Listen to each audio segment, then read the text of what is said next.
Here in the hidden alleyways of Paris, you can sometimes find pasta games.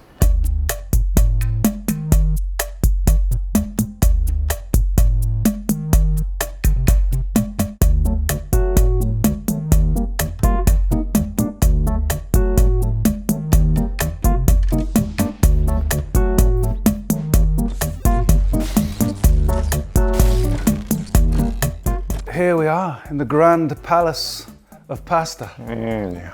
Chief pasta chef Fabien.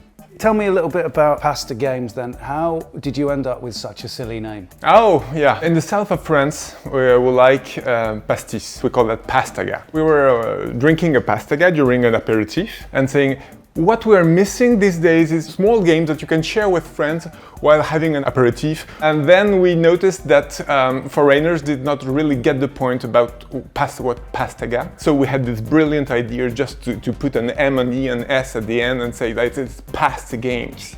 So you made a load of DS games, you made mobile games too? A lot of mobile games. iPhone was fantastic, a new device for everything. We come from cellular phones before the smartphones came out. Feature phones. Feature phones, yeah. Which is ironic because they actually had no features. We used to do games that were on the phones at their launch and you could not touch them anymore. So that was an old time and it was really nice. So the manufacturers would give you a check and you'd give them the game and everyone would have more pastis. Exactly. Fabien, what's this? This? Oh, it's the pasta button. What happens if you press it? You have to find out, I guess. Okay.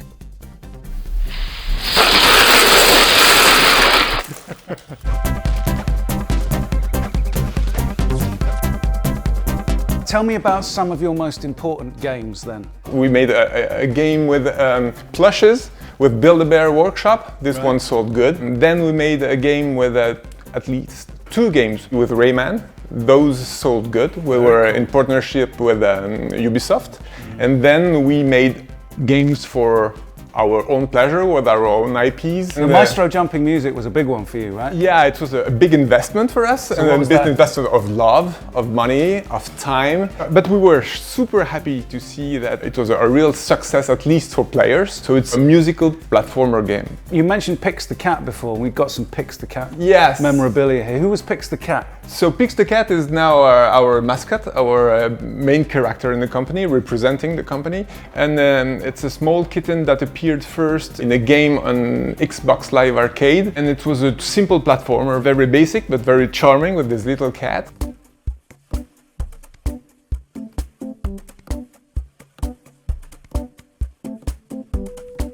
Half of Pastagames, 100% of Pastagames Paris, because we are also in Montpellier. Montpellier and Canada. Oh yeah, and of course in Quebec. So as everybody knows, darts is the most important British sport. So I'm clearly going to win at this. Oh, come on. I'm going to present the special dart watch to our winner today. Look at that, that's such a beautiful thing. Should be very proud.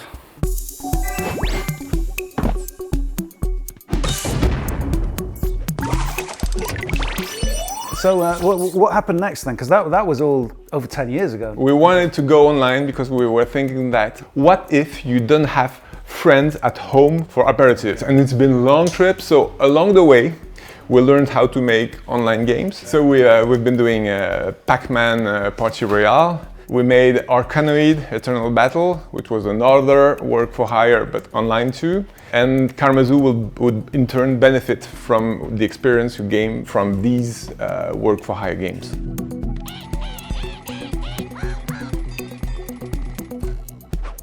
The pitch for Karmazoo was quite simple. A game where you share the love, where you share the load, where you share the successes, you share the failures, you share the victory, you share everything. Where did the idea at the heart of Karmazoo come from? I like to think, but I don't know if it's true, that it comes from the metro in Paris. Paris is not the easiest city to live in, and people going to the office in the morning, not the most polite people, except in one place, on the doors outside leaving the metro. And people actually hold the doors for one another. And people actually look at each other in the eye and share a moment. And we said, hey, even in the midst of all this nonsense, people manage to be nice and kind to one another. Let's make a game exactly on that idea. Your game is born out of a fundamental faith in humanity. Exactly. And born out of the faith that it's context that creates behavior.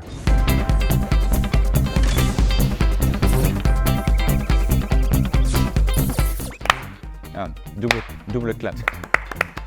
This is flamenco. Here we are in a very bright, sunny Parisian back alley with Nico. Hi. Nico, what are you responsible for in Karmazoo? I'm responsible for the sound chaos. I put a lot of sound in the game, so it's a big mess. Okay, so I believe you're going to walk us through some of your most delicious sound effects today. Yeah, I got some toys. For example, these are decoys when you hunt. This one has been used for the mouse in game, for example. I feel like you've irritated some of the birds with that noise. This one, I think it has been used for the duck. The birds are still very excited. Yeah, this one, it has been used for the spinning top in the game.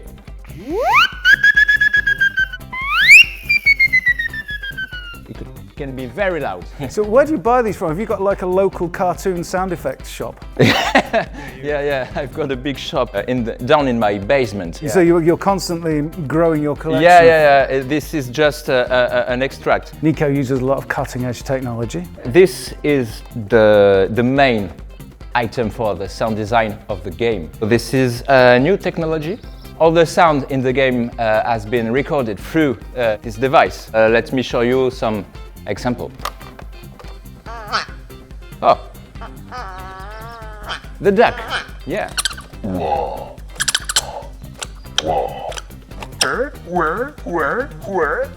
It's my voice. Whoa! Sorry. It's not in the game. Yeah, Peppa. This is your voice, right? Yeah.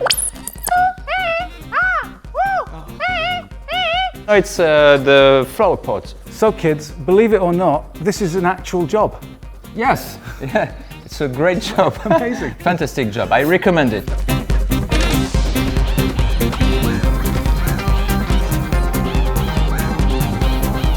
At what stage did you realize exactly how complicated this was to do? Online, one word. It opens all the doors, right?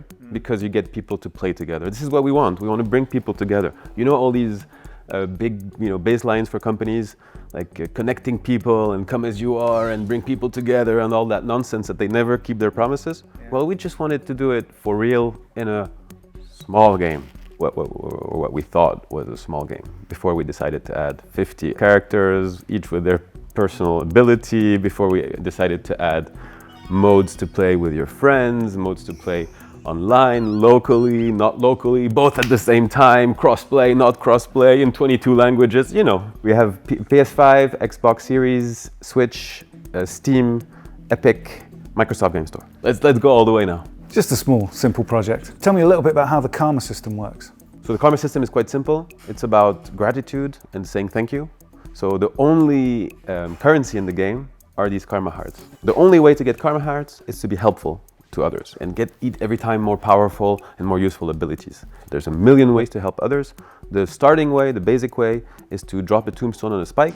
Somebody else jumps on it, uses your tombstone to cross a platforming chasm or something, some situation that you have to solve. This is the standard way to win. Then you can use your personal power.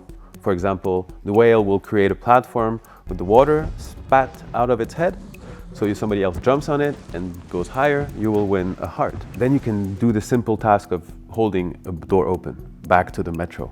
Hold the door open, you get a heart. When this person will pass the door, they will have to stand on the other button on the other side to send the gratitude back to you. Okay. So it will be a two-way street. But then you can also say thank you manually, because we have the karma bow.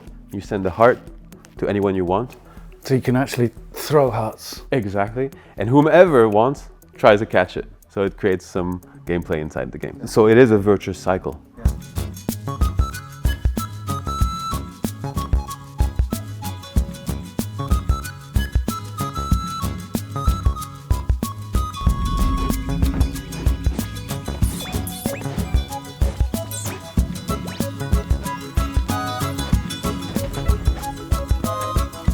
What are we doing? We're gonna play some totem versus mode. Versus mode. You actually taunted me and you told me you might win. I would like to see that. What am I doing?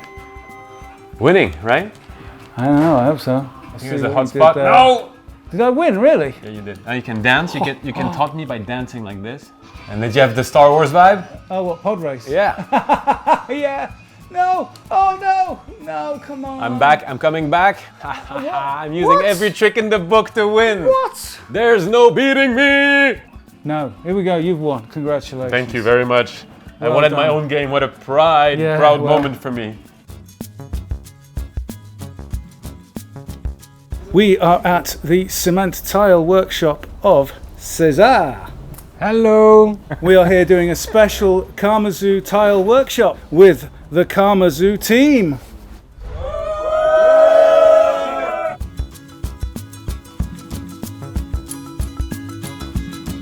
So children, I will show you how to make one tile, and after it will be your turn to make your tile.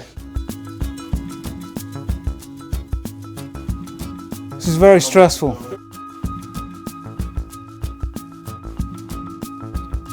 Look at our beautiful work. Karmazoo then is the most ambitious thing you've done so far. Yes, definitely. Are you crazy? Yeah, that's exactly what we've been thinking all along the years. We almost killed the game 3 or 4 times because it was super expensive, super difficult. We were looking for a publisher who was mad enough, As stupid to, as you are. Yeah, as stupid as we are, and it's been difficult because there are a lot of smart people out there, and we were looking for somebody completely mad and who were okay to risk publishing a game that nobody knows whether it will sell or not. And you found them. You found us. Yeah, in terms of silliness, we're really happy. Karmazoo is about to come out and be released into the world. How are you feeling about that? I'm so excited. I'm so excited to see how people are going to break it, how people are going to solve things find things that we couldn't have imagined, how we're going to help destroy what the trolls and the griefers do. I mean, it's not like other releases. It's a game that we know is online and that we're going to, I mean, it's not a single game that we just push and then we see what happens. It's a game that also we're going to stick to, and we're going to see how it works, and we're going to adapt it and change it live to make it the best possible experience in the first few weeks of release.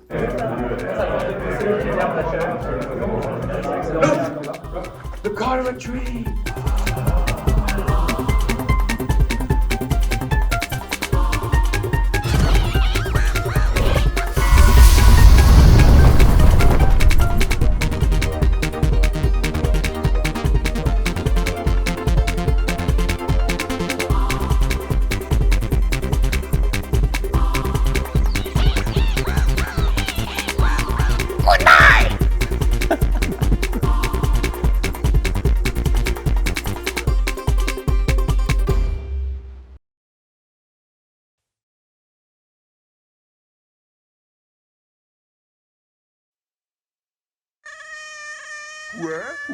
Where?